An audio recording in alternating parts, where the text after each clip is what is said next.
Hello everyone, आप सभी का स्टडी जोन क्लासेस की ऑनलाइन प्लेटफॉर्म पे एक बार फिर से स्वागत। मैं फैजान खान आपको जनरल साइंस पढ़ाने के लिए यहाँ पर उपस्थित हुआ हूँ।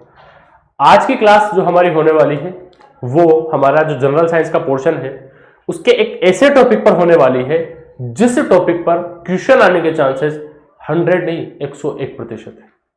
101% चांसेस है कि इस जो टॉपिक है इससे रिलेटेड क्वेश्चन आपके एग्जाम में किसी भी प्रकार के कंपटीशन एग्जाम में आएगा ही आएगा। अगर हम इस टॉपिक को बात करें तो इस टॉपिक का नाम है मानव स्वास्थ्य एवं रोग। क्या है स्वास्थ्य? आप एक बार समझिए, स्वास्थ्य है क्या?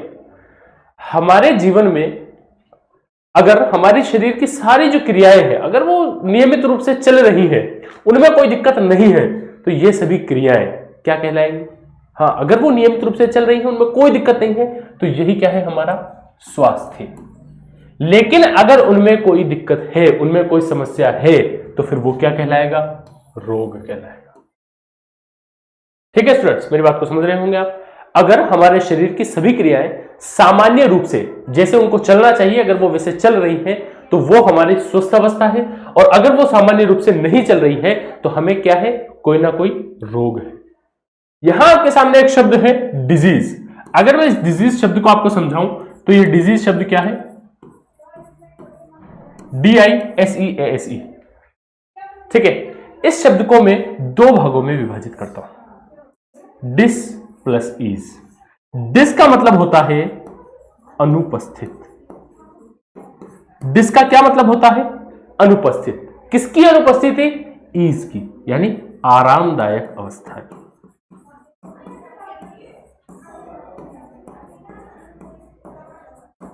आरामदायक अवस्था से क्या मतलब? आपको लग रहा होगा कि सर मेरी नींद पूरी नहीं हुई है, मेरी जो समस्याएं हैं वो मेरी स्थिति है वो आरामदायक नहीं है, तो क्या मैं रोगी हूं? नहीं, आप रोगी नहीं है, वो आपकी आरामदायक अवस्था है, बस वो आपके आलस्य है, वो आपकी आरामदायक अवस्था होते हुए आपके आलस्य है। लेकिन अगर आपके शरीर की कोई भी क्रिया, चाहे हृदय की धड़कन हो, श्वसन हो, चलन हो, गमन हो, या पाचन तंत्र से संबंधित हो, जनन अंगों से संबंधित हो, ऐसी अगर कोई भी क्रिया आपकी अगर प्रभावित हो रही है तो उस अवस्था को क्या कहा जाएगा? डिजीज कहा जाएगा। ठीक है, आपको मेरी बात समझ में आ गई होगी। डिजीज को अगर मैं परिभाषित करूं आपके सामने तो डिजीज की परिभाषा को कुछ इस प्रकार लिखा जा सकता है, देखिए।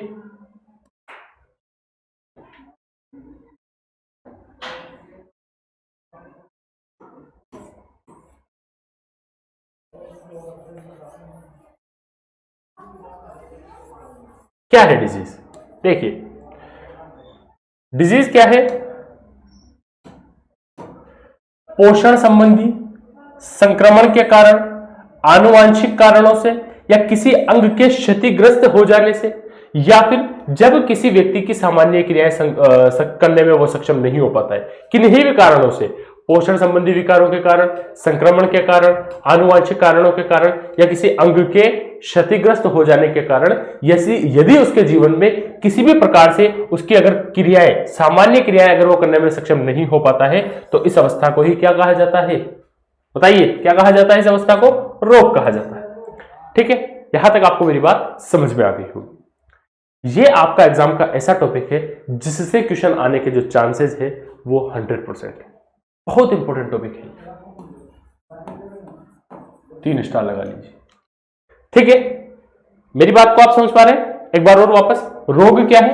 हमारे शरीर की ऐसी अवस्था जो आरामदायक ना हो। कैसी अवस्था? जो आरामदायक नहीं हो। आरामदायक से मतलब हमारे शरीर की जो क्रियाएं हैं, जो हमारे शरीर की नॉर्मल क्रियाएं हैं, उपापचय क्रियाएं हैं, श्वसन है, चलन है, गमन है, संचलन है, जनन है, कोई भी क्रियाएं अगर वो सामान्य तरीके से पूरी नहीं हो पा रही है, अगर जीव उनको पूरी तरह से करने में सक्षम नहीं है, तो ऐसी अवस्था हमारे शरीर में क्या कहलाती है? रोग की अवस्था कहलाती है।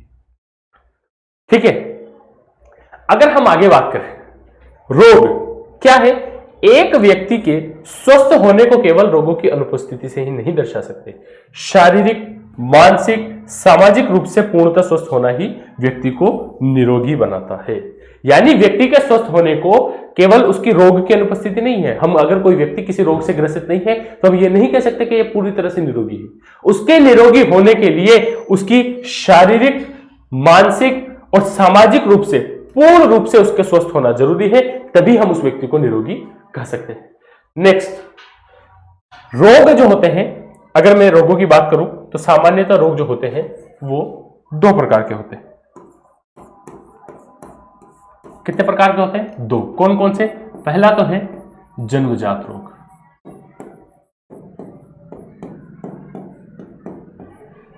पहला जो रोग है वो है जन्मजात रोग। दूसरा जो रोग है वो है आपका उपार्जित रोग।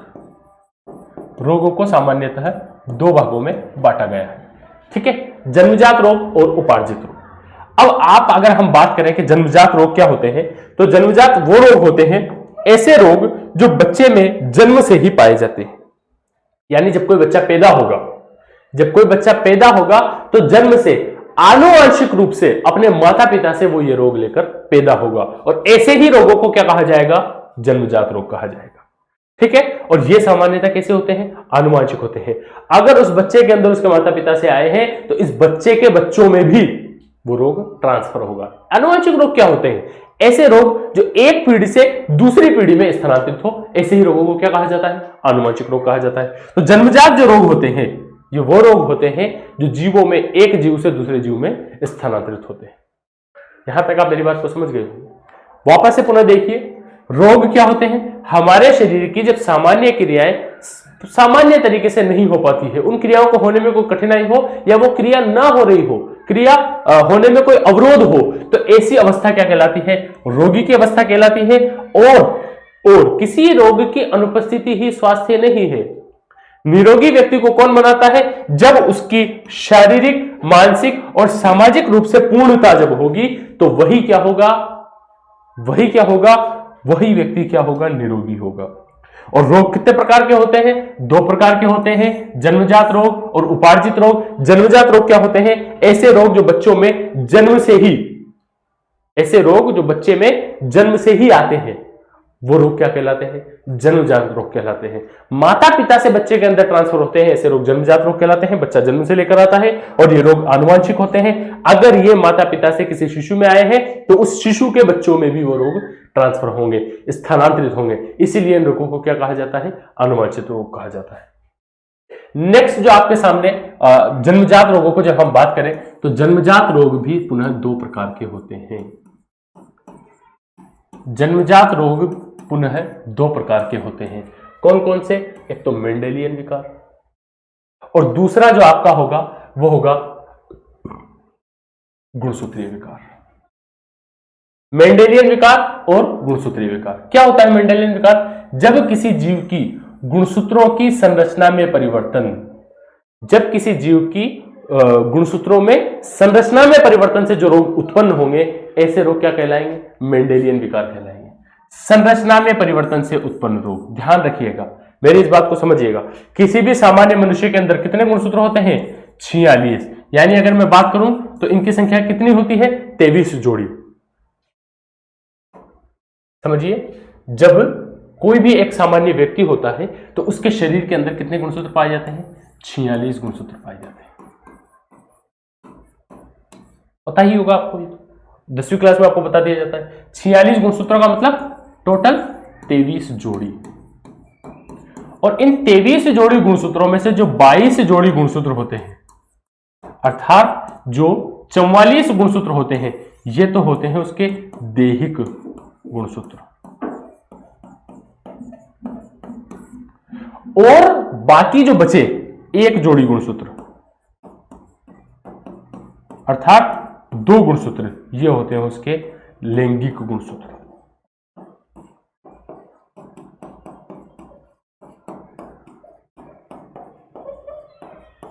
ठीक है, किसी भी जीव के शरीर में टोटल गुणसूत्रों की संख्या कितनी होती है? 46। अर्थात 23 जोड़ी। इन 23 जोड़ी गुणसूत्रों में से जो 22 जोड़ी गुणसूत्र होते हैं अर्थात 44 गुणसूत्र होते हैं, ये तो होते हैं उसके दैहिक गुणसूत्र, और एक जोड़ी गुणसूत्र जो होते हैं वो होते हैं उसके लैंगिक गुणसूत्र, जिसको आप सभी किसके नाम से जानते हैं? नर में ये गुणसूत्र होते हैं एक्स वाई और मादा में ये गुणसूत्र होते हैं एक्स एक्स। याद आई 10वीं क्लास? 10th क्लास में आपने पढ़ा होगा कि जो नर होता है उसके अंदर जो लैंगिक गुणसूत्र पाए जाते हैं वो होते हैं एक्स वाई, और मादा के अंदर जो लैंगिक गुणसूत्र पाए जाते हैं वो होते हैं एक्स एक्स। जब किसी जीव के इन 46 गुणसूत्रों में जब किसी जीव के इन 46 गुणसूत्रों की संरचना में परिवर्तन से कोई रोग उत्पन्न होगा तो यह रोग क्या कहलाएगा? मेंडेलियन विकार कहलाएगा। ठीक है, और मेंडेलियन विकार के जो एग्जाम्पल है वो आपके सामने है, हीमोफीलिया और वर्णांधता। क्या है हीमोफीलिया, क्या है वर्णांधता? ऐसा रोग, हीमोफीलिया को शाही रोग भी कहा जाता है। लिख लीजिए, साथ के साथ लिख लीजिए, हीमोफीलिया को क्या भी कहा जाता है? शाही रोग। ठीक है, हीमोफीलिया को क्या कहा जाता है? शाही रोग कहा जाता है। क्यों कहा जाता है? क्योंकि हीमोफीलिया रोग सर्वप्रथम इंग्लैंड के शाही परिवार में देखा गया। इंग्लैंड के शाही परिवार में सबसे पहले हीमोफीलिया रोग का पहला मामला सामने आया। क्या होता है हीमोफीलिया रोग? हीमोफीलिया रोग के अंदर मनुष्य के रक्त शरीर में जब घाव हो जाता है तो रक्त का थक्का नहीं बन पाता है।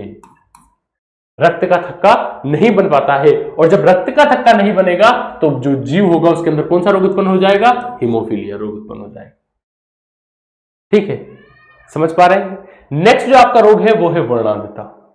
शब्द पे जाइए। वर्णांधता शब्द दो शब्दों से मिलकर बना है। कौन कौन से हैं वो दो शब्द? एक है वर्ण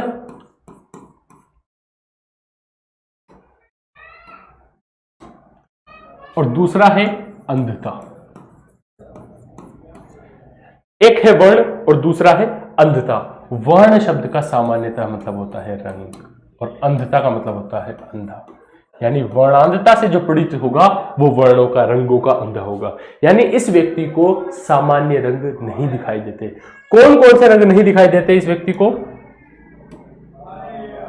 आर जी बी, तीन रंग आपके सामने हैं, आर जी बी। जी जी भी आपको थोड़ा नहीं दिख रहा होगा, दिखने में दिक्कत हो रही होगी। ठीक है, अब ठीक है।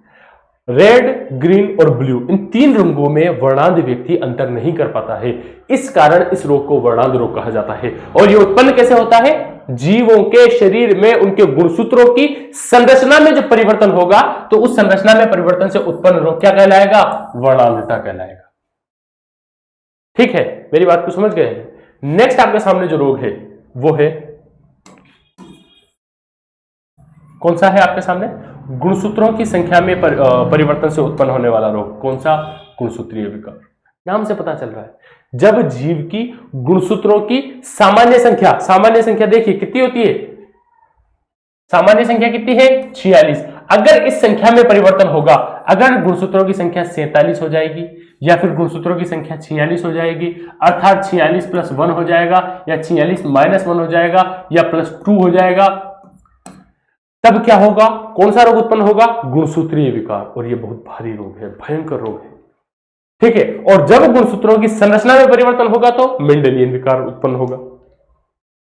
ठीक है, एक बार और देखिए, जब किसी व्यक्ति की गुणसूत्रों की संख्या में परिवर्तन होगा तो उससे जो रोग उत्पन्न होंगे वो रोग होंगे गुणसूत्रीय विकार। और इसका एग्जांपल है आपके सामने क्लाइनफेल्टर सिंड्रोम और डाउन सिंड्रोम। क्लाइनफेल्टर सिंड्रोम और डाउन सिंड्रोम आपके ऐसे रोगों के उदाहरण हैं जो रोग गुणसूत्रों की संख्या में परिवर्तन से उत्पन्न होते हैं। ठीक है, मेरी बात को समझ गए होंगे? डाउन सिंड्रोम और क्लाइनफेल्टर सिंड्रोम ये दोनों सिंड्रोम हैं। सामान्यतः जितने भी सिंड्रोम होते हैं, नॉर्मली सभी सिंड्रोमों की बात नहीं कर रहा हूं, जनरली जितने भी सिंड्रोम रोग होते हैं ये आनुवंशिक होते हैं। ठीक है, अगर मैं बात करूं आपको कि डाउन सिंड्रोम क्या है, डाउन सिंड्रोम एक ऐसा रोग है, डाउन सिंड्रोम, इस रोग में जो रोगी व्यक्ति है उसका जो शरीर होता है उसका कद सामान्य कद की अपेक्षा घेटा होता है, छोटा होता है। उसकी गर्दन जो होती है वो थोड़ी मोटी होती है, मंगोलों जैसी उनकी अंगुलियां होती हैं, उनके शरीर का आकार छोटा होता है और वो जड़ बुद्धि होते हैं, मंद बुद्धि होते हैं। सामान्य लोगों की अपेक्षा उनकी जो मानसिक क्षमताएं हैं वो कम होती है।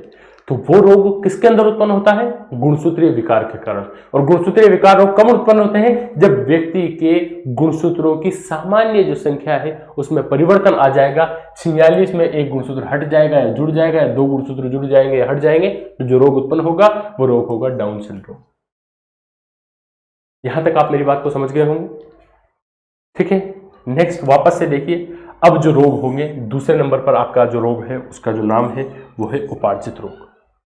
पहला कौन सा था? जन्मजात रोग। दूसरे कौन से हैं? उपार्जित रोग। अब उपार्जित रोग जो होते हैं यह भी पुनः कितने प्रकार के होते हैं? उपार्जित रोग भी कौन से होते हैं? सबसे पहले समझिए उपार्जित रोग क्या है। उपार्जित रोग एक्वायर्ड डिजीज कौन सी होती है? जो जीव के अंदर जन्म लेने के पश्चात उत्पन्न होती है। जब कोई रोग शरीर के अंदर बच्चे के जन्म लेने के पश्चात उत्पन्न हो तो ऐसे रोग क्या कहलाएंगे? उपार्जित रोग कहलाएंगे। ठीक है, उपार्जित रोगों के बारे में आप समझ गए होंगे।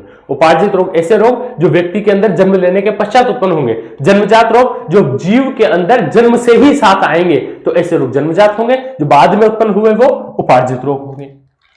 समझ गए? अब एक बात मैं आपको समझाऊं, सामान्यतः जो जितने भी रोग होते हैं जो आपने देखे हैं आज तक, वो सबके सब उपार्जित हैं। जन्मजात रोग सामान्यतः नहीं होते हैं या कम होते हैं।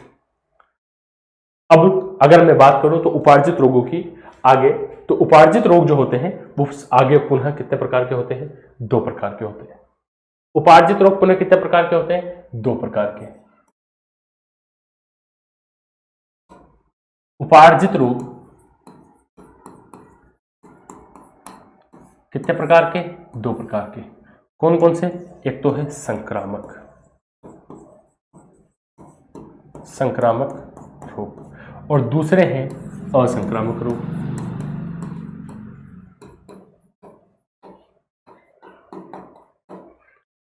ठीक है, उपार्जित जो रोग हैं ऐसे रोग जो शरीर में जब शिशु के पैदा होने के बाद उत्पन्न होते हैं, तो ऐसे रोग कहलाते हैं उपार्जित रोग। और ऐसे रोग पुनः 2 प्रकार के होते हैं, संक्रामक रोग और असंक्रामक रोग। जब किसी जीव के अंदर किसी सूक्ष्म जीव के संक्रमण से कोई रोग उत्पन्न होगा तो वो संक्रामक रोग होगा। और अगर किसी रोग का संक्रमण नहीं होगा, एक व्यक्ति से दूसरे व्यक्ति में सामान्यतः नहीं फैलेगा, तो ऐसा रोग क्या होगा? असंक्रामक रोग होगा। ठीक है, देखिए संक्रामक रोग क्या होते हैं? जो रोगी व्यक्ति से स्वस्थ व्यक्ति में फैलते हैं। ऐसे रोग जो रोगी व्यक्ति से स्वस्थ व्यक्ति में फैलते हैं संक्रामक रोग कहलाते हैं। और ऐसे रोग सामान्यतः किससे फैलते हैं? सूक्ष्म जीवों से फैलते हैं। किससे फैलते हैं? सूक्ष्म जीव। कौन कौन से सूक्ष्म जीव भी आप देख लीजिए। संक्रामक रोग सामान्यतः कौन कौन से सूक्ष्म जीवों से फैलते हैं? आपके वो जो सूक्ष्म जीव होंगे वो होंगे जीवाणु, विषाणु, प्रोटोजोआ और फंगी, कवक। इन चारों सूक्ष्मजीवों से जब कोई रोग शरीर के अंदर उत्पन्न होगा तो वो रोग कहलाएगा कौन सा रोग? संक्रामक रोग, क्योंकि ये सामान्यतः एक जीव से दूसरे जीव में फैल जाते हैं। ठीक है, अरे ठीक है, समझ में आ गया है? नेक्स्ट जो आपके सामने रोग होने जा रहा है वो है गैर संक्रामक रोग। गैर संक्रामक रोग कौन से होते हैं? ऐसे रोग जो रोगी व्यक्ति से स्वस्थ व्यक्ति में नहीं फैलते हैं। अब सभी रोग आप देख लो, कोई सा भी, कैंसर ले लो, हार्ट अटैक ले लो। हार्ट अटैक सामान्यतः वैसे कोई रोग नहीं है, विकार है, पर आप समझ सकते हैं कैंसर है, डायबिटीज है, जो एक व्यक्ति से दूसरे व्यक्ति में नहीं फैलते हैं, वो क्या कहलाते हैं? गैर संक्रामक रोग। अगर मैं इसका आपको एग्जाम्पल बताऊं तो वो क्या हो सकता है? कैंसर, डायबिटीज,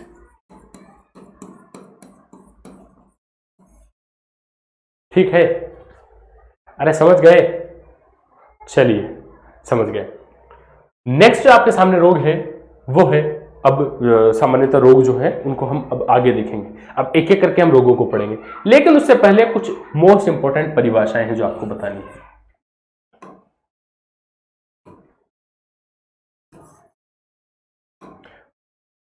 कुछ महत्वपूर्ण परिभाषाएं। वो महत्वपूर्ण परिभाषाएं आपको समझानी जरूरी है, उसके बाद हम एक एक करके रोगों को पढ़ना स्टार्ट करेंगे।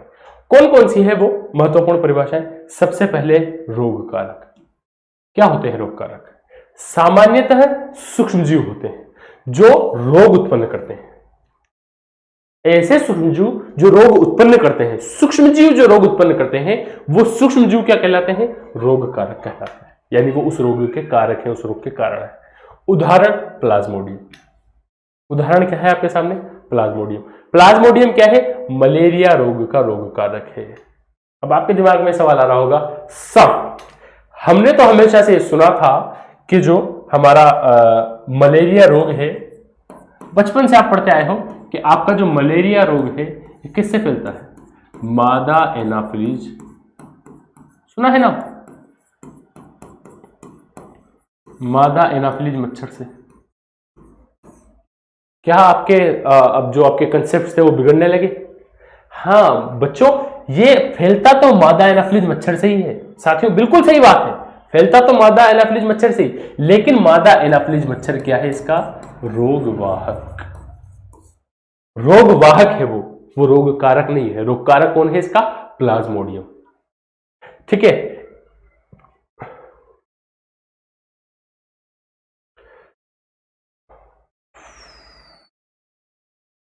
तो इस रोग कारक क्या होते हैं? जो सामान्यतः ये सूक्ष्मजीव ही होते हैं और रोगी के अंदर या किसी भी जीव के अंदर ये सामान्यतः रोग उत्पन्न करते हैं, और ये रोग उत्पन्न करते हैं, इसी कारण इनको क्या कहा जाता है? रोग कारक कहा जाता है। उदाहरण है आपके सामने प्लाज्मोडियम, जो मलेरिया का रोग कारक है। नेक्स्ट आपके सामने रोगवाहक। अभी जस्ट मैंने आपको समझाया रोगवाहक क्या होते हैं, जो किसी जीव के अंदर रोग तो पैदा करते हैं, परंतु ये रोग कारकों को अपने शरीर में रखते हैं। देखिए, ये किसी रोग कारक को अपने शरीर में भोजन, आवास प्रदान करते हैं तथा रोग कारकों के प्रसार में सहायता करते हैं। ठीक है, तीन काम करेंगे। कौन कौन से? ये रोग कारकों को भोजन देंगे, आवास देंगे, तथा उसके अलावा ये रोग कारकों के प्रचार प्रसार में भी काम आएंगे। इसलिए इन्हें क्या कहा जाता है? रोगवाहक कहा जाता है। पुनः उदाहरण क्या? मादा एनाफिलीज मच्छर मलेरिया के रोग कारक, प्लाज्मोडियम का रोगवाहक है। रोग कारक कौन? प्लाज्मोडियम। और इस रोग कारक को अपने शरीर के अंदर आवास देगा, भोजन देगा, तथा इसके प्रचार प्रसार में भी काम आएगा, इसलिए इसे क्या कहा जाता है? रोगवाहक कहा जाता है। किसे? मादा एनाफिलीज मच्छर को। ठीक है, अरे समझ में आ गया है? नेक्स्ट आपके सामने जो नेक्स्ट हेडिंग है, नेक्स्ट टॉपिक है, कुछ महत्वपूर्ण परिभाषाओं में नेक्स्ट परिभाषा है वो है टीकाकरण, वैक्सीनेशन। क्या होता है वैक्सीनेशन? जब भी किसी जीव को कोई सूक्ष्म जीव जनित बीमारी हो जाती है, तो उन बीमारियों से बचने के लिए असल लड़ाई तो हमारे शरीर की जो रोग प्रतिरोधक क्षमता है वही करेगी, लेकिन जब रोग प्रतिरोधक क्षमता विफल हो जाती है तो उसके अंदर अब उसकी इम्यूनिटी को बढ़ाने के लिए, उसकी कैपेबिलिटीज को बढ़ाने के लिए शरीर के अंदर वैक्सीनेशन किया जाता है। क्या है वैक्सीनेशन? देखिए, यह रोगों के प्रति रोग प्रतिरोधक क्षमता उत्पन्न करता है और करने में सहायक है। ठीक है, क्या होती है? यह हमारे शरीर की रोग प्रतिरोधक क्षमता को उत्पन्न करने में या बढ़ाने में सहायक है। और ये जो टीके होते हैं, टीकाकरण जो होता है, जो टीके होते हैं, वो सामान्यतः दो प्रकार के होते हैं। कौन कौन से होते हैं? सक्रिय टीका और निष्क्रिय टीका। टीके सामान्यतः कितने प्रकार के होते हैं? दो प्रकार के। कौन कौन से? सक्रिय टीका और निष्क्रिय टीका। क्या होता है सक्रिय टीका और निष्क्रिय टीका? आपको एक सारणी के माध्यम से समझाएंगे। ऐसे टीके जिससे हमारे शरीर में उस कारक, कौन सा कारक जिससे रोग उत्पन्न हुआ है, उस कारक के प्रति एंटीबॉडी का निर्माण हो जाता है। ऐसा टीका जिससे हमारे शरीर में उस कारक, रोग कारक के प्रति एंटीबॉडी का निर्माण हो जाता है, तथा जिससे हमारे शरीर में रोग कारक के प्रति एंटीबॉडी का निर्माण हो जाता है। ये पुनः लाइन दोबारा दोहरा गई है, वो क्या है? सक्रिय टीका कहलाता है। ठीक है, और निष्क्रिय टीका क्या होता है? यह पहले से तैयार एंटीबॉडीज को हमारे शरीर में प्रवेश कराया जाता है। तो प्रवेश कराने की यह प्रक्रिया या कराने वाले जो टीके होते हैं वो होते हैं निष्क्रिय टीके। देखिए, एक बात मैं आपको समझाना चाहता हूं, उसको समझिए। क्या है सक्रिय टीके और निष्क्रिय टीके में सामान्यतः अंतर क्या है? मान लीजिए जब आपको कोई रोग उत्पन्न हो, तो आपके शरीर की जो प्रतिरोधक क्षमता है, जब वो उस रोग से लड़ने में विफल हो जाए, तो क्या जरूरत पड़ेगी? हमारे शरीर की रोग प्रतिरोधक क्षमताओं को समझने की जरूरत पड़ेगी। किसको? देखिए, हमारे शरीर के अंदर सामान्यतः रोगों से लड़ाई होती रहती है। हमारे जो वायरसेस है, हमारे शरीर के जो हमारी रोग प्रतिरोधक क्षमता जो बनाती है, कौन बनाती है? लिम्फोसाइट्स। रोग प्रतिरोधक क्षमता कौन बनाती है? लिम्फोसाइट्स। और ये लिम्फोसाइट्स टी लिम्फोसाइट्स और बी लिम्फोसाइट होती हैं। ये टी लिम्फोसाइट और बी लिम्फोसाइट हमारे शरीर की रोग प्रतिरोधक क्षमता को बढ़ाने का कार्य करती है।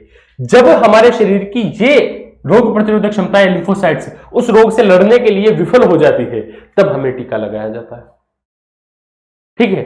अब क्या होगा यदि क्या होगा, कोई ऐसा टीका होगा जो उस वायरस से या उस सूक्ष्म जीव से जिससे हमारे अंदर रोग उत्पन्न हो रहे हैं, अगर उस वायरस के कमजोर या मृत वायरसेस को, सूक्ष्म जीवों को टीके के रूप में हमारे शरीर के अंदर डाला जाएगा, तो हमारी प्रतिरोधक क्षमता या हमारी लिम्फोसाइट उनको मार के सीख जाएगी कि इस प्रकार के सूक्ष्म जीव को किस प्रकार मारना है, उसकी जो कोशिका भित्ति है, उसकी जो कोशिका झिल्ली है, उसको किस प्रकार भेदना है। जब ये सीख जाएगी तो वो क्या कहलाएगा? सक्रिय टीका कहलाएगा। और ये जिंदगी में एक बार लगता है। जब हमारे खुद की प्रतिरोधक क्षमता ये सीख गई है, तो फिर क्या जरूरत हर साल बार बार टीका लगवाने की? जब भी वो रोग होगा, हमारे शरीर की कोशिकाओं को आता ही है कि उससे लड़ना कैसे, और वो लड़ेगी और उससे जीत जाएगी। लेकिन कई रोग ऐसे हैं जिनका सामान्यतः डायरेक्ट टीका नहीं बनता, उनका टीका नहीं बनता, बल्कि जब किसी व्यक्ति को यह रोग हो जाता है तो उसके खिलाफ लड़ने के लिए जब हमारे शरीर के अंदर एंटीबॉडीज तैयार हो जाती है और उन एंटीबॉडीज को हमारे शरीर में इंजेक्ट करवाया जाएगा, तो यह होगा निष्क्रिय टीका। और ये निष्क्रिय टीका जीवन में बार बार लगता है। वो जो आपको अभी जो लिम्फोसाइट्स लगी हैं, अभी जो एंटीबॉडीज आपको लगी है, वो एंटीबॉडीज जब तक जिंदा रहेगी तब तक आपके शरीर में उस वैक्सीन का असर रहेगा। जब वो मर जाएंगे तो पुनः वो आपको रोग होने की संभावना है। देखिए, समझिए, आपके सामने जो आपका रोग है वो सक्रिय टीका और निष्क्रिय टीका है। सक्रिय टीका क्या होता है? जिससे हमारे शरीर में उस कारक यानी रोग कारक के प्रति एंटीबॉडी का निर्माण हो जाता है, तो वो क्या कहलाते हैं? सक्रिय टीका कहलाते हैं। और इसमें क्या होता है? पहले से तैयार जो एंटीबॉडीज हैं, इसमें एंटीबॉडी का निर्माण होता है और इसमें डायरेक्ट एंटीबॉडीज को इंजेक्ट कर दिया जाता है। ठीक है। सक्रिय टीके पूरे जीवन भर सुरक्षा प्रदान करते हैं। सक्रिय टीके जीवों को जीवन भर सुरक्षा प्रदान करते हैं, जैसे पोलियो की वैक्सीन। आपको पता है, जब आपको बचपन में पोलियो की 2 बूंद पिलाई गई होगी, 2 बूंद जिंदगी की, सुना है आपने ये नारा? तो पोलियो की जब आपको वैक्सीन पिलाई गई थी, तो वो जीवन में एक बार पिलाई जाए तो भी इनफ हो जाती है, काफी है वो। आपके शरीर के अंदर उससे पोलियो के वायरस से लड़ने के लिए एंटीबॉडीज का निर्माण हो गया है, जीवन भर अभी आपके शरीर के अंदर रहने वाला। लेकिन अगर निष्क्रिय टीका आपको लगा है, आपके शरीर में एंटीबॉडीज इंजेक्ट की गई है, बनी नहीं है, तो फिर यह कम समय के लिए प्रभावी होगा।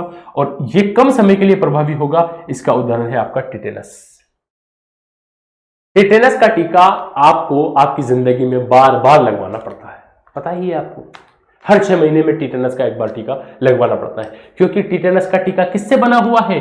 डायरेक्ट एंटीबॉडीज से बना हुआ। मुझे लगता है आपको सक्रिय टीके और निष्क्रिय टीके में अंतर समझ में आ गया होगा। ठीक है। नेक्स्ट जो आपके सामने है, एंटीजेंस। एंटीजेंस क्या है? ऐसे बाहरी पदार्थ जो हमारे प्रतिरक्षा तंत्र यानी हमारे इम्यूनिटी सिस्टम को सक्रिय कर देते हैं, हमारे इम्यूनिटी सिस्टम को सक्रिय कर देते हैं, एंटीजेंस कहलाते हैं। ये सजीव या निर्जीव दोनों प्रकार के हो सकते हैं। उदाहरण के लिए आपके वायरस, बैक्टीरिया, धूल मिट्टी के कण। क्या है एंटीजन? जब हमारे शरीर में कोई रोग उत्पन्न होता है, तभी तो हमारे शरीर की प्रतिरक्षा तंत्र कार्य करना स्टार्ट करती है। बैठे बैठे जब कोई रोग नहीं है तब क्यों कार्य करेगी? तो हमारे प्रतिरक्षा तंत्र को कार्य करवाने के लिए किसी रोग कारक को हमारे शरीर के अंदर डालना पड़ेगा, या किसी सामान्य तो कोई भी एक निर्जीव वस्तु को हमारे शरीर के अंदर डालना पड़ेगा। एलर्जी पैदा करने वाले धूल के कणों को हमारे शरीर के अंदर डालना पड़ेगा, तभी क्या होगा? तभी हमारे शरीर की जो एंटीबॉडीज है, एंटीजेंस है, वो हमारे शरीर के प्रतिरक्षा तंत्र है वो सक्रिय हो जाएगा। और जब सक्रिय हो जाएगा तो फिर वो उस रोग कारक से लड़ने के लिए तैयार हो जाएगा। और रोग कारक से लड़ने के लिए जब तैयार हो जाएगा, तो जिसने उसको ट्रिगर किया, जिसने उसको सक्रिय करने का कार्य किया, उसे क्या कहेंगे हम? एंटीजेंस। ठीक है। यहां तक आपको मेरी बात समझ में आ गई होगी। नेक्स्ट जो आपके सामने जो टॉपिक है,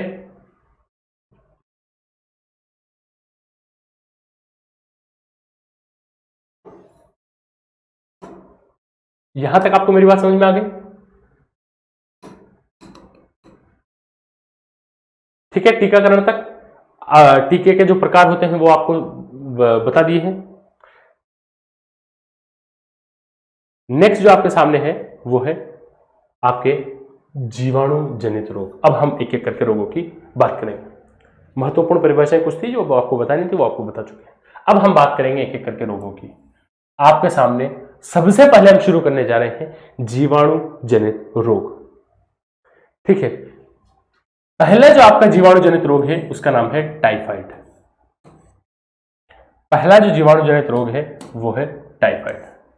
इसको एंटेरिक फीवर, मोती झरा, स्लो फीवर, या आपने सामान्यतः हाड़ों के क्षेत्र में सुना होगा मियादी बुखार के नाम से जाना जाता है।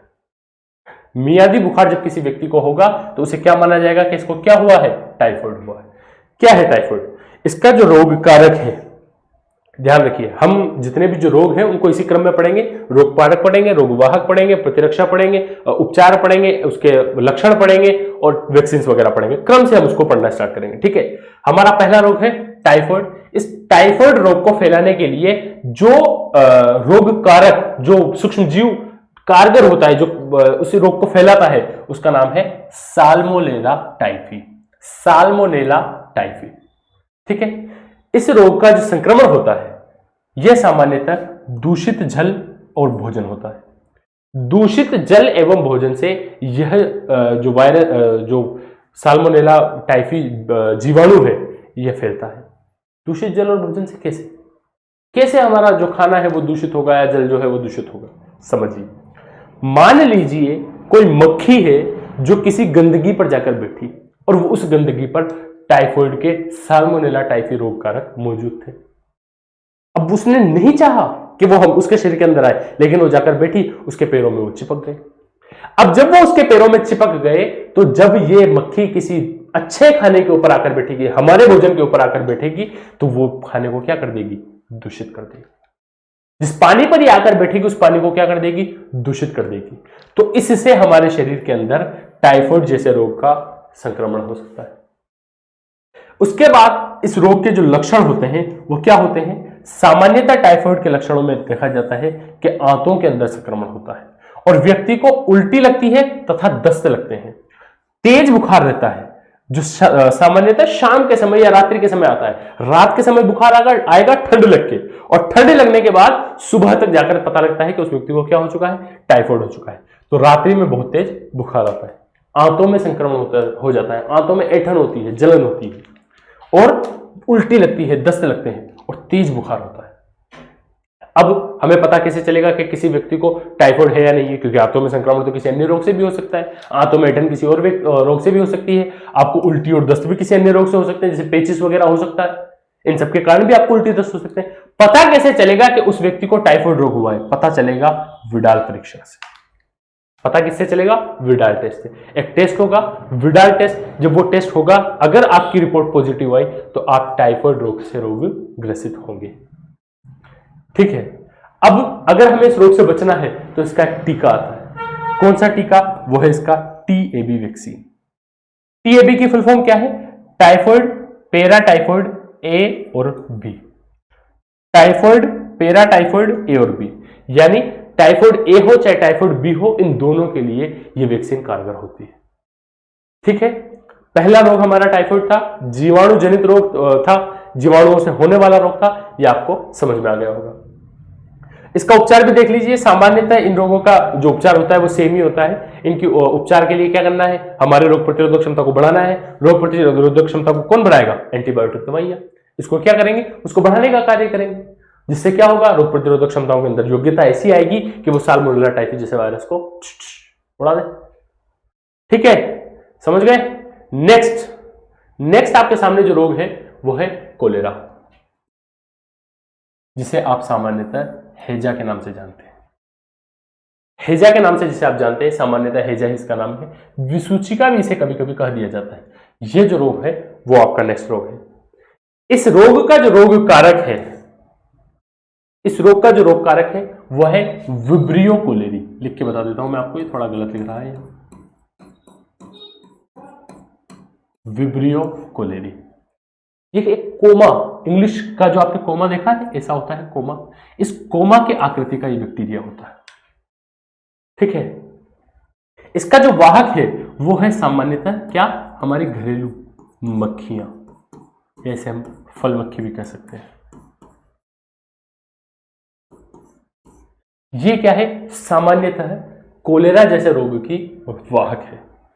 वही सेम प्रोसेस याद कीजिए, अभी टाइफाइड में मैंने आपको समझाया था, ये मक्खी जाकर कब कहां बैठेगी, गंदगी पर, विब्रियो कोलेरी इनके चिपक जाएगा, और इनके चिपक जाने के कारण जब ये मक्खियां वापस से हमारे पुनः भोजन और जल पर आएगी तो क्या होगा, ये उसके अंदर छोड़ देगी। जब हम इनका सेवन करेंगे तो हमें भी हैजा रोग हो जाएगा।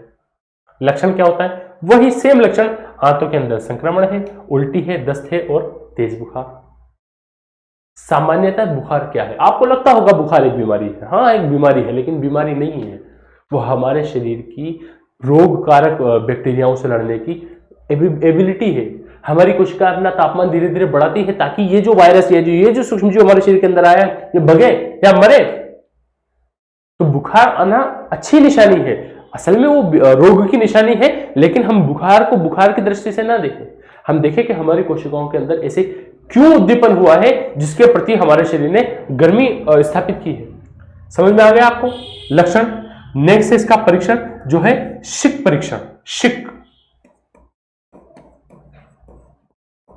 शिक परीक्षण करवाया जाता है। जब शिक परीक्षण होगा तो पता चलेगा कि व्यक्ति को, क्योंकि देखिए दोनों के लक्षण सेम है, टाइफाइड और हैजा दोनों के लक्षण सेम है, तो शिक परीक्षण के माध्यम से आपको पता चलेगा कि ये क्या होगा, आपको हैजा है, या विडाल परीक्षण के माध्यम से आपको पता चलेगा कि क्या है, ये टाइफाइड है। सामान्यतः जो इसका टीका होता है वो होता है टीएबी। याद करिए वही टीएबी वैक्सीन जो अभी आपने पहले ली थी, यही टीएबी वैक्सीन जो होती है टाइफाइड, पैराटाइफाइड ए व बी ड्यूकोरल वैक्सीन। ये ड्यूकोरल वैक्सीन जो होती है इस रोग के अंदर काम में आती है, और इसका उपचार भी वही एंटीबायोटिक दवाइयां हैं। पर इसके अंदर उल्टी और दस्त है। आपको पता है सरकारी अस्पताल में जब उल्टी और दस्त के लिए आप जाते हो तो आपको क्या दिया जाता है, ओआरएस का घोल। ओआरएस के फुल फॉर्म भी देख लीजिए, ओरल रिहाइड्रेशन सॉल्यूशन। ऐसा विलियन जो हमारे शरीर के हाइड्रेशन को पुनः बढ़ा दे, वही क्या है, रिहाइड्रेशन विलियन, और उसी को क्या कहा जाता है, ओआरएस का घोल कहा जाता है। समझ में आ गया है? यहां तक आपको मेरी बात समझ में आ गई होगी। हमने अब तक जीवाणु जनित 2 रोग पढ़े हैं, टाइफाइड पढ़ा, हैजा पढ़ा, इन दोनों रोगों को आपने समझ लिया होगा। नेक्स्ट जो आपके सामने रोग आने वाला है वो है डिप्थीरिया। डिप्थीरिया या इसे गलघोंटू भी कहा जाता है।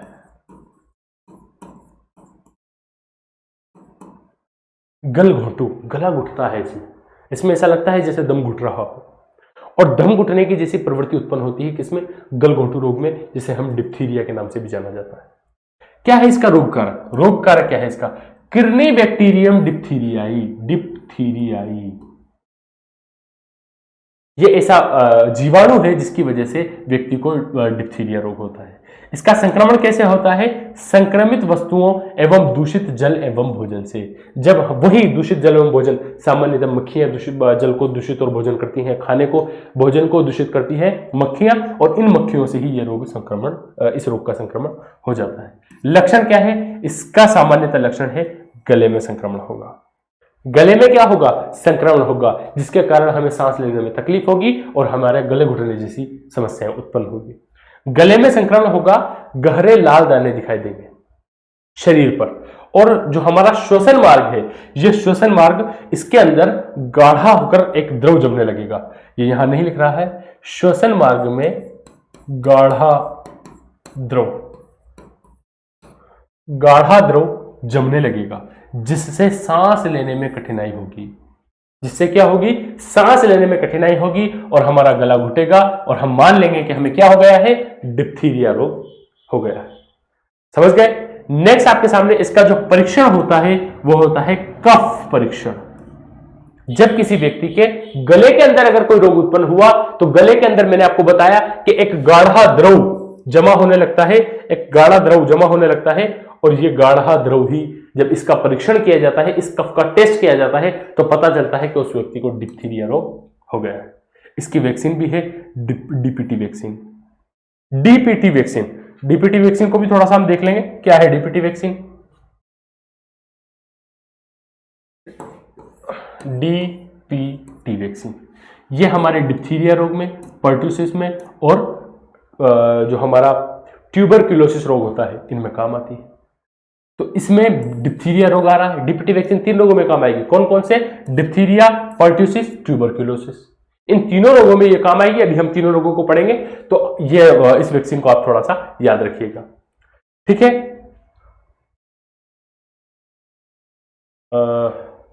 हेजा, ठीक है, हाँ। और इसका उपचार भी सामान्यतः क्या है?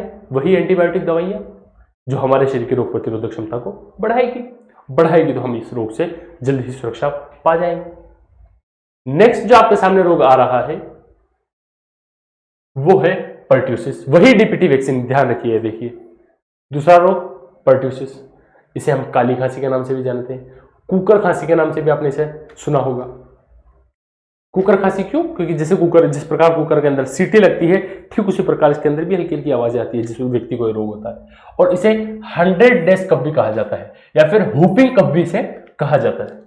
जब किसी व्यक्ति को ये रोग होगा, पर्ट्यूसिस रोग होगा, काली खांसी रोग होगा, तो ये किसके कारण होगा? इसका रोग कारक है हीमोफिलस पर्ट्यूसिस बोर्डेटेला पर्ट्यूसिस। ये 2 नाम है इसके, हीमोफिलस पर्ट्यूसिस या फिर बोर्डेटेला पर्ट्यूसिस।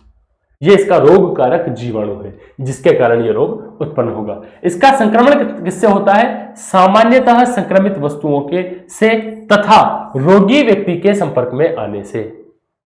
जब किसी व्यक्ति को पर्ट्यूसिस रोग हो जाएगा, काली खांसी रोग हो जाएगा, तो हमें संक्रमित वस्तुएं, यानी जिस व्यक्ति को यह रोग हो रहा है उस व्यक्ति के द्वारा छुई गई वस्तुएं या उस व्यक्ति के द्वारा झूठा करके छोड़ा गया भोजन संक्रमित है, और इससे हमें बचना है।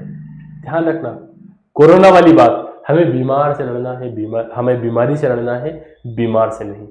इसलिए इस व्यक्ति को यदि संक्रमण हो गया है तो हमें इसकी वस्तुओं से बचना है, इसकी इस्तेमाल की गई वस्तुओं से बचना है, लेकिन इस व्यक्ति को प्रॉपर पोषण देना है, ठीक है, इसकी प्रॉपर देखरेख करनी है, रख रखाव करना है। तो उसकी जो उसके द्वारा उपयोग में लाई गई जो वस्तुएं हैं उनसे और रोगी व्यक्ति के संपर्क में आने से भी ये रोग होने की संभावना हो सकती है। क्या है इसके लक्षण? लगातार लंबे समय तक चलने वाली खांसी, ध्यान रखिए, कुकर खांसी। लगातार लंबे समय तक जब कोई खांसी चलेगी, कफ आएगा, तो इसमें कुत्ते के पिल्ले जैसी आवाज उत्पन्न होती है, कुत्ते के पिल्ले जैसी आवाज उत्पन्न होगी, हल्की हल्की कुकर की सीटी जैसी उसमें आवाज उत्पन्न होगी, इसलिए इसे कुकर खांसी कहा जाता है। और यह कई बार फसलियों में फ्रैक्चर तक का कारण बन जाती है। इतनी जोर जोर से खांसी आती है, बच्चों के अंदर जब ये रोग हो जाता है, उनकी पसलियां पहले ही कमजोर होती है और वो खांस कर उनके फेफड़ों के अंदर फ्रैक्चर होने जैसी संभावना भी उत्पन्न हो सकती है। और आपने एक रोग और पढ़ा होगा, हर्निया। क्या है हर्निया? पेट के अंदर गांठें उत्पन्न हो जाएगी, आंतों के अंदर ऐंठन उत्पन्न हो जाएगी, और ऐसी संभावनाएं भी इसके अंदर उपस्थित हो सकती है। ठीक है, समझ में आ गया? नेक्स्ट इसकी जो वैक्सीन है वही डीपीटी वैक्सीन जो आपको अभी जस्ट पहले वाले रोग किसमें, डिप्थीरिया में भी काम में आई थी, अब इस पर्ट्यूसिस में भी काम में आई है, और इसके बाद ट्यूबरक्यूलोसिस में भी काम में आएगी। इस टीके का उपयोग इन तीनों रोगों के अंदर किया जाता है। इस वैक्सीन को आप स्टार लगाकर से बोल लीजिए। नेक्स्ट आपके सामने है इसका उपचार, और उपचार वही सामान्य हमारा, क्या? एंटीबायोटिक दवाइयां। ठीक है, नेक्स्ट आपके सामने रोग है वो है बाटुलिज्म या बोटुलिज्म। बाटुलिज्म या बोटुलिज्म यह खाद्य विषाक्तता है, सामान्यतः खतरनाक खाद्य विषाक्तता है, फूड पॉइजनिंग जिसे कहा जाता है वह है ये। इसका रोग कारक है क्लोस्ट्रीडियम बाटुलिनम। क्लोस्ट्रीडियम बाटुलिनम नामक जीवाणु से यह रोग उत्पन्न होता है, और यह कैसा बैक्टीरिया है? अनोक्सी बैक्टीरिया है। अनोक्सी क्यों है? क्योंकि इस बैक्टीरिया, ये जो बैक्टीरिया है, ये ऐसी जगहों पर भी जिंदा रह सकता है जहां पर ऑक्सीजन तक नहीं है। अनोक्सी बैक्टीरिया है, बिना ऑक्सीजन की उपस्थिति के शोषण करता है। तो ऐसे बैक्टीरिया से हमें बार्टोलिज्म रोग उत्पन्न हो सकता है और ये फूड पॉइजनिंग है। सामान्यतः ये किससे होता है? फूड पॉइजनिंग किससे होती है? डिब्बा बंद भोज्य पदार्थों से। और डिब्बा बंद भोज्य पदार्थों में इस जीवाणु को फैलाने के लिए उपयुक्त जीवाणु होता है, जिसके संक्रमण की वजह से हमें बार्टोलिज्म रोग हो जाता है। लक्षण क्या है इसके?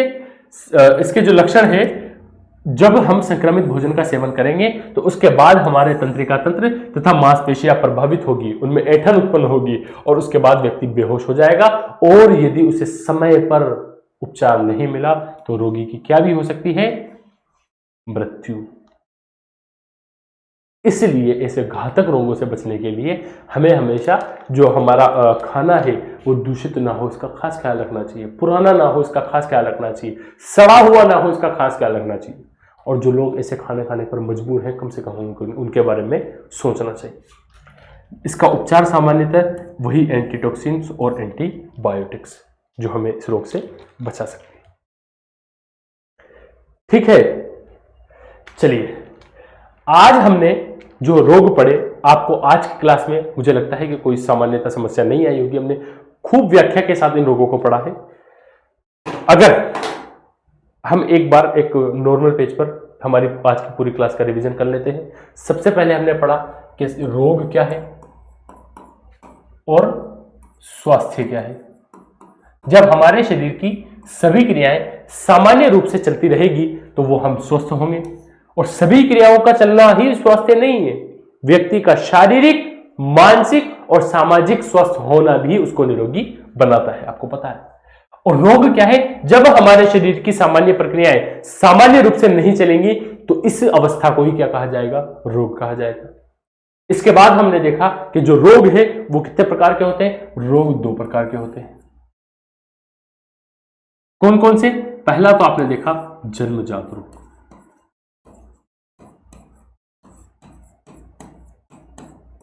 जन्मजात रोग। दूसरा आपका जो रोग हो जाएगा वो होगा उपार्जित रोग।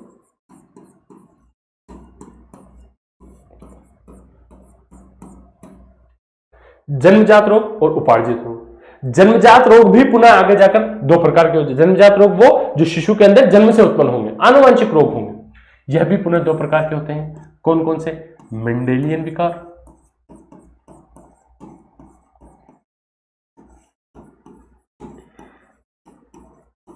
और दूसरा गुणसूत्रीय विकार।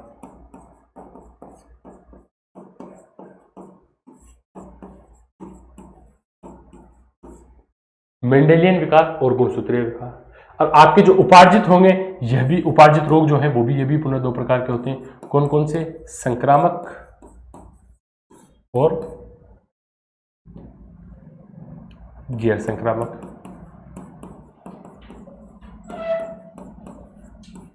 संक्रामक और गैर संक्रामक। जब किसी व्यक्ति को संक्रामक रोग उत्पन्न होंगे तो वो सूक्ष्मजीवों की सहायता से उत्पन्न होंगे। गैर संक्रामक रोग कैसे होते हैं? जब कोई भी क्रिया प्रभावित हो जाएगी, सामान्यतः गैर संक्रामक रोग उत्पन्न हो जाएगा। इसके बाद हमने सामान्यतः 2-3 परिभाषाएं देखी। सबसे पहले हमने देखा रोग कारक क्या होते हैं, फिर हमने देखा रोग वाहक क्या होता है, और फिर हमने देखा कि टीकाकरण या टीका क्या होता है। ठीक है, इसके बाद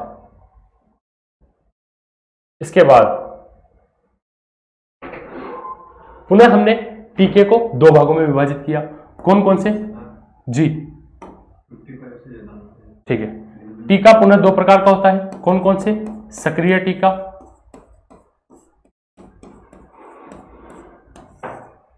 और दूसरा है निष्क्रिय टीका।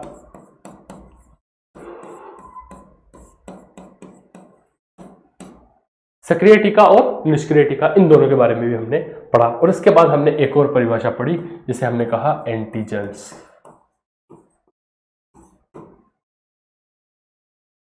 एंटीजेंस जिसे हमने नाम दिया। ठीक है, ये हमारा सामान्यतः है आज का जो हमने पढ़ा उसका माइंड मैप था। और इसके अलावा हमने एक चीज और पढ़ी, आज हमने स्टार्ट कर दिए जीवाणु जनित रोग।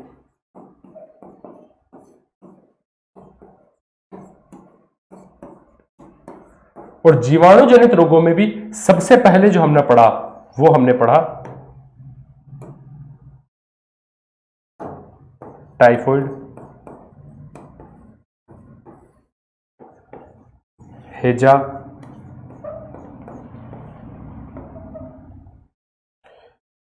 डिप्थीरिया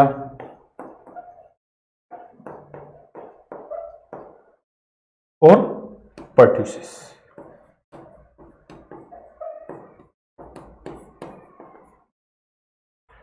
ठीक है, मुझे लगता है कि आज की क्लास आपको आसानी से समझ में आई होगी। बहुत ही आसान तरीके से हमने आज रोगों को पढ़ना स्टार्ट किया।